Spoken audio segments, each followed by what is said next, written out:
I repeat, you don't ever want to go. You don't ever want to go to 5. You want to stop and get this thing fixed at about 3. So like I said, I need to know at the end of the infomercial what to take. Because you don't want Give me the pill. to have it. You do not want to go where you can't pee. You do not want to go there. You do not want to get to stage 5. That was one of the clearest lines from a couple featured in today's episode. They had watched the series. They understood the 5 stages of bladder health. And their takeaway was simple. Do not wait that long. In their words, you want to get this thing fixed before even stage 3, not after the bladder is beginning to fail and become severely dysfunctional. Welcome to BPH 360, where bladder health matters. I'm Dr. Wayne Kuang, Cleveland Clinic trained urologist. BPH is not just prostate enlargement. It's about protecting your bladder. Learn to ask better questions. Take control. For education only, not medical advice. For your care, consult your doctor. Last episode, I taught the 5 stages of bladder health. Remember, stage 1, things are going to slow down as this donut hole begins to constrict and tighten up. Stage 2, the bladder starts to struggle, becomes overactive, and starts to quiver, causing urgency, frequency, getting up in the middle of the night to pass your urine. Stage 3, if you don't take care of it, the bladder will act out like a rebellious child and squeeze without your permission, causing you to leak urine and become incontinent. And then stage 4, if you really don't take care of it, just like the heart can have a heart attack, the bladder can suddenly stop working and you show up in the emergency room because you can't pass your urine at all, and now you're backing up behind the prostate and into the bladder. And then stage 5, just like the heart can go into heart failure, the bladder can go into bladder failure, and now you need a catheter for the rest of your life. Worst case scenario, the heart can still be transplanted. The bladder cannot be transplanted. You only get one per lifetime, so let's take care of it. Today, I want to do something different. I want to reinforce the teaching of the 5 stages of bladder health using a real couple's testimonial, because sometimes patients say it better than doctors. Sometimes they tell you exactly what landed, what made sense, and what finally felt urgent. And one of the first things they said was this: men need to understand the overall problem they're going to run into. They just must. They definitely need to understand the overall problem that they're going to run into.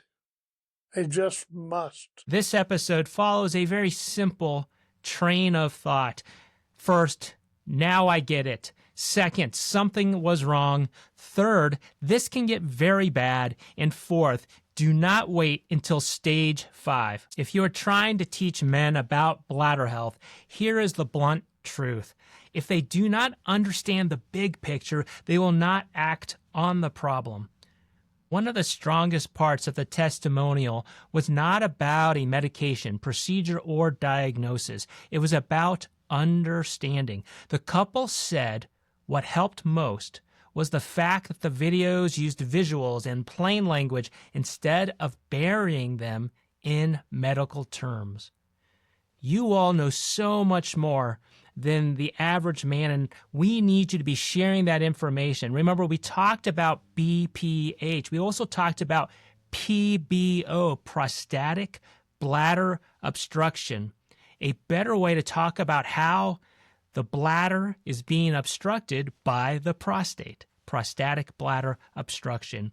You all now know that the prostate comes in all different sizes, but more importantly is also the shape of the prostate. We have talked about how it's not always just a simple shot straight through the prostate, but often that channel can be very tortuous and can often be an issue that needs to be contended with. And then more importantly, you all know that the bladder health The function of your bladder is also a very critical element that needs to be factored in to your choice about how to best manage and treat this problem. Additionally, you all know that along with the brain, the bladder is the only other major organ that cannot be transplanted. Moreover, you now understand this analogy to the heart that is so important, as it gives you a framework to understand. Think about all the work we do to make sure someone's not having a heart attack or going into heart failure. We need to dedicate the same level of attention, maybe even more, to the bladder because, yes, it is not transplantable and you only get one. Additionally, we've talked about this before. The prostate is a gland that starts off about the size of a golf ball, but in the shape of a donut. And as you get older, not only does the prostate grow bigger, but the donut hole grows tighter, causing things to slow down. Stage 1. The parts on helping explain how things worked, that's the part that I liked about it, was the fact that and the visuals. It wasn't medical terms. It was it was just, you dumbed it down. You made it so that Yeah, in other words, John talk Doe, to me as if I were a 2-year-old. Yeah. You go, here's the penis, here's the bladder, here's the donut. I'm like, oh, okay, I got it.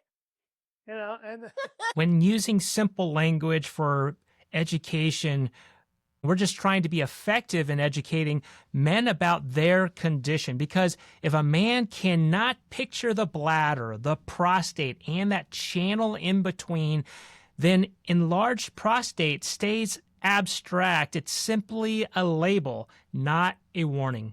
And one visual they remembered very clearly was the donut. The donut. The donut. That's something that became it's kind of like blowing up a inner tube.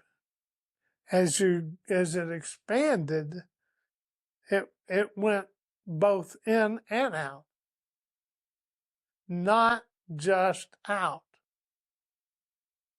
And that's what you had to understand. That is exactly right. His explanation is crystal clear.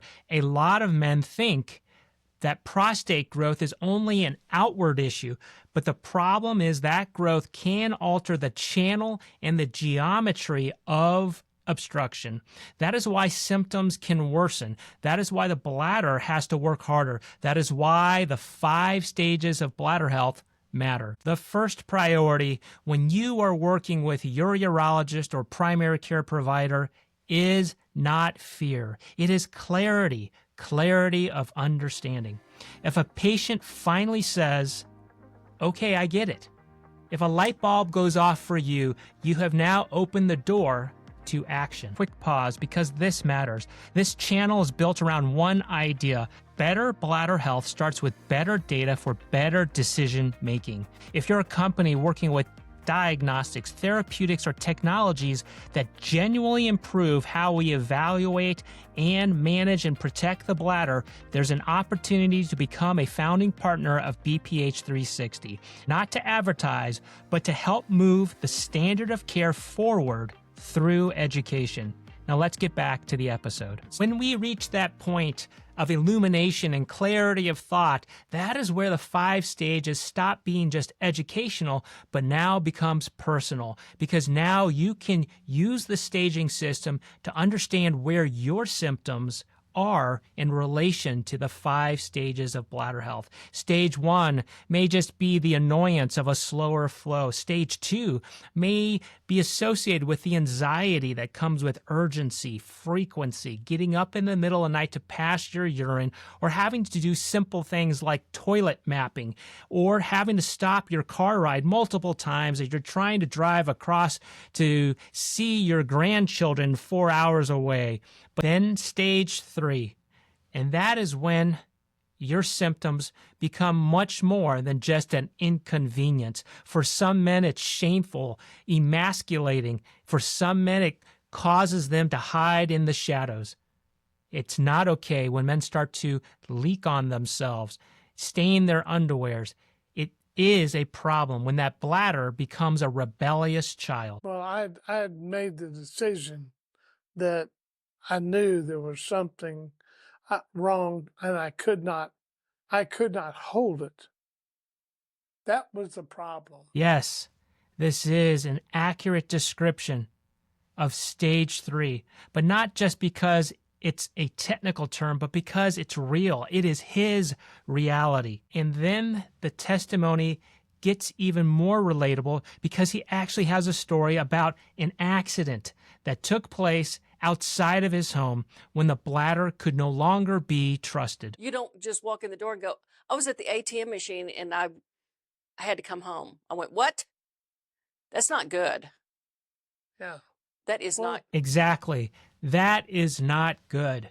It's not okay. If now, when you're out trying to live your normal life, trying to be at a bank and wait to talk to the teller, or driving somewhere, and now you can't control the urge to pee and your bladder squeezing without your permission, causing you to squirt on yourself, the urine, the smell of the urine, the stain of the urine. So yes, this is not good. That line matters because a lot of men live in denial until the symptom becomes public, embarrassing, or severely disruptive.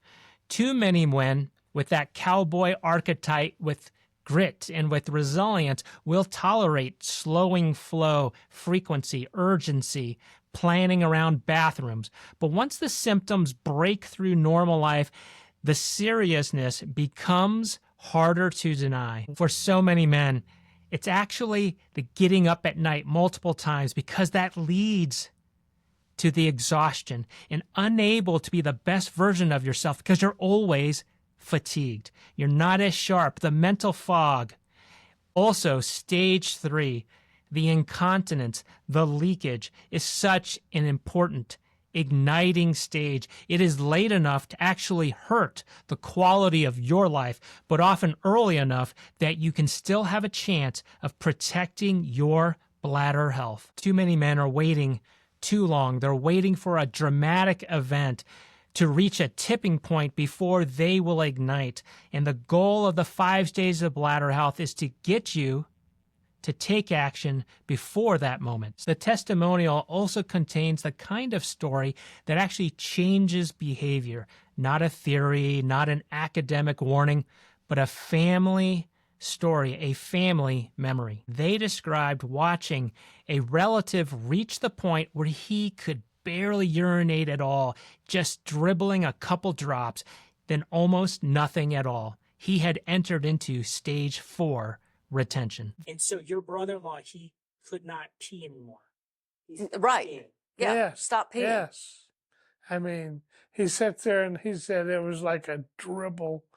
And he said, like a drop or two. It's like it He stopped. said It just turned stopped. off. That is the kind of story men will remember because it forces the issue. This is what stage 4 and stage 5 are trying to warn you about. A bladder that has been pushed way too far, a system that can no longer compensate, a crisis instead of a conversation. And that is exactly why the 5 stages matter. The 5 stages are not there to make things dramatic, but they are there to make progression visible. Because once a man can see the road that they are on, he has a much better chance of making the choice to get off the road before it's too late. When we say that this can get very bad, it is not fear-mongering. It is simply honest bladder preservation. Now we come back to the central lesson. One reason men get into trouble is that nobody is educating them properly about the bladder. The couple said that directly. They said they did not know that the bladder could not be replaced. They said everybody talks about the prostate, but nobody is explaining bladder health. Did you know about the bladder health as an issue? No, I did not know. I did not know that it couldn't be replaced. Why do you think men don't know this about their bladder? And that the bladder health is so critical in relation to the prostate. Everyone's talking prostate. Because nobody's educating them. That may be the real root problem of what is going on here. Not just obstruction, not just symptoms, not just delay, but a failure of education, a failure of communication. And so together we need to make that change so that all men can live their best lives incontinence-free and catheter-free. Men have been taught to think prostate, prostate, prostate, size, size, size. Symptoms are annoying but normal. Aging explains everything. No, we need to change the conversation. We do need to do a better job of communicating clearly about what matters. The bladder matters because it is not transplantable. You only get one. Let's take care of it. We also need to communicate that when we do not address prostatic bladder obstruction, that prostate's getting bigger, but the donut hole's getting tighter, which can then lead to this progressive stages where things can become more serious and more urgent. And yes, the bladder can only adapt to a point. It can only compensate for this blockage of flow up to a point. And then after that, it will start to fail and decompensate. And yes, earlier action gives you more options. It gives you a higher chance of being able to preserve your bladder health before the onset of damage or before the damage is irreversible. And that brings us to the clearest message from this testimonial. You do not want to wait until stage 5, not if you can catch this in stage 2, not if you still have time to protect your bladder health and allow yourself to live the best version of yourself with a healthy bladder. Thanks for watching. If bladder health matters to you, watch more. Follow BPH 360 to stay ahead of your symptoms. Listen on Spotify and Apple Podcasts.